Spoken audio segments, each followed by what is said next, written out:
এদিকে একটু উঠে এসো। বলছি ফল যদি একদিন দুদিনের বেশি পুরনো হয়ে যায় তখন তো লস হয় নাকি?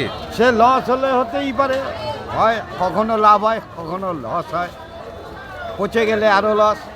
করতে গেলে আরও লস। হ্যাঁ, তো এইভাবে মানে একটা মানে এই প্রত্যেকে ফল নিয়ে এসে তারপর আবার সে সারাদিনে ক ঘন্টা কি কাজ? আমাদের তো ওই সকাল থেকে 1টা অবধি আমরা দোকান খোলা রাখি, তারপরে বন্ধ করে দিই আবার কালকে।